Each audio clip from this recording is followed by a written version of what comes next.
I am here to tell you a little bit about Charlotte's Web. My name is Jessica Lambert. It is July the 22nd, and it's almost 9 o'clock.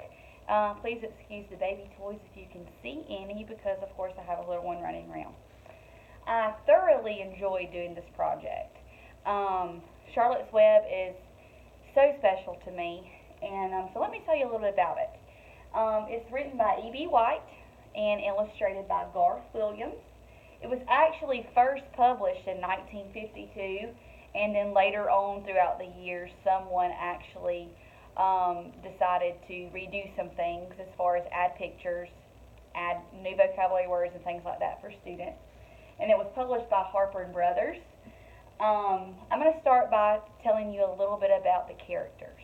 So I have Wilbur here, and I'm going to just act as Fern. So you have two real life characters here. The characters of Charlotte's Web include Fern, Wilbur, Charlotte, numerous animals, other people as far as Fern's parents, her brother, and Uncle Homer also plays a huge role in the story. So Charlotte's Web centers around a friendship between a pig and a spider. And this friendship grows and grows and grows. And to be honest with you, it doesn't really tell you a whole lot about Charlotte herself, even though it's centered around Charlotte's Web. So it kind of starts off as Wilbur's looking for a friend. He's lonely, and but before all that happens, he is honestly about to be killed. And so Fern, who I am today, actually gets her dad and persuades her dad to not kill Wilbur.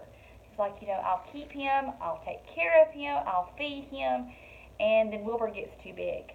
And so once he gets too big, he has to be moved. And so he's actually sold, and he is actually sold to Homer Zuckerman, which is Fern's uncle. So he actually goes down the road a few miles and lives, and Fern goes and visits him every day. And when Wilbur gets the notice that he's probably going to be killed, because what do we use pigs for? We use them for meat.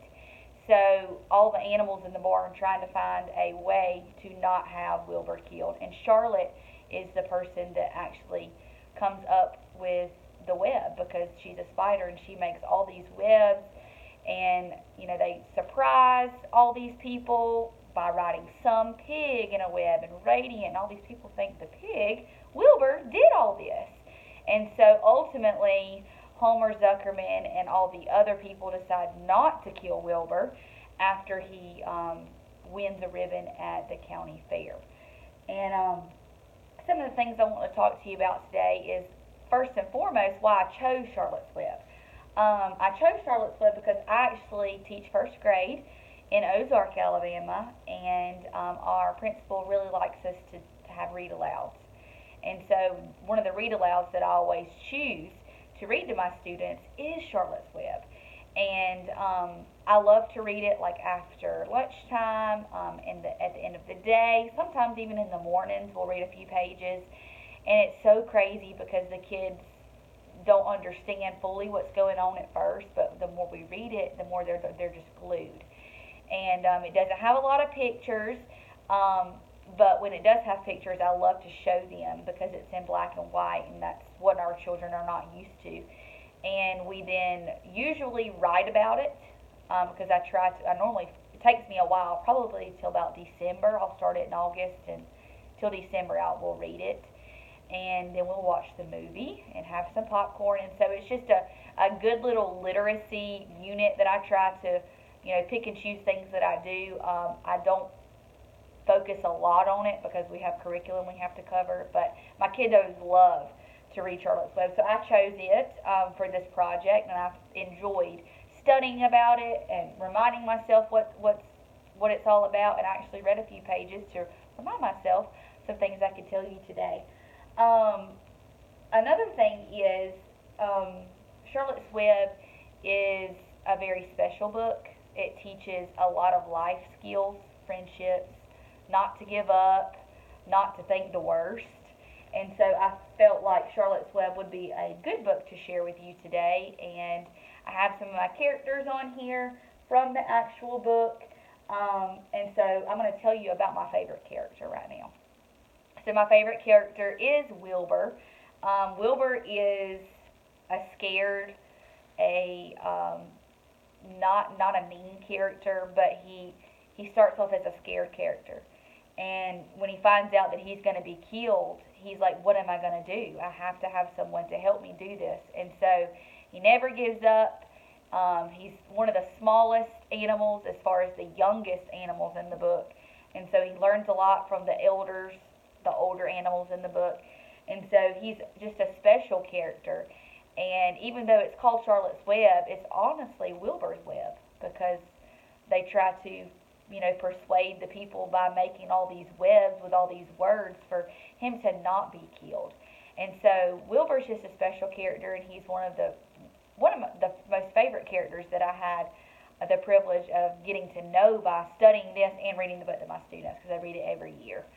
Another thing is my favorite part, and that's where Wilbur meets Charlotte for the first time, where he's trying to go to sleep, and then he wakes up, and he realizes that he's in this barn, and someone speaks to him, and it's Charlotte. We don't learn that it's Charlotte until we read a few chapters in, but he wants that person that spoke to him the night before to reveal themselves. And of course, there goes Charlotte, crawling across the barn, at the top of the barn in the ceiling, and they meet, and they tell each other about one another. And so that's just a sweet part, and I think that it shows it's just the beginning of a beautiful friendship between Charlotte and Wilbur. And lastly, my least favorite part is probably where Fern and her dad get in an argument, and it's very at the beginning of the book, and it's where Wilbur's going to ultimately be killed, and where Fern comes in to save him that morning, or actually was at night, I believe, where he was going to kill Wilbur. Her dad was, and so she's like, I'll take care of him, I'll feed him, and she's like, I'll do it, I promise I'll do it. And so her daddy agrees. And so lastly but not least, I want to thank all of you for watching this, and I appreciate all of you staying tuned, and I wish all of you the best of luck in your future courses at the University of West Alabama. And I want to thank Dr. Daniel for letting us do this presentation, because us as teachers, we enjoy things like this. So have a great day.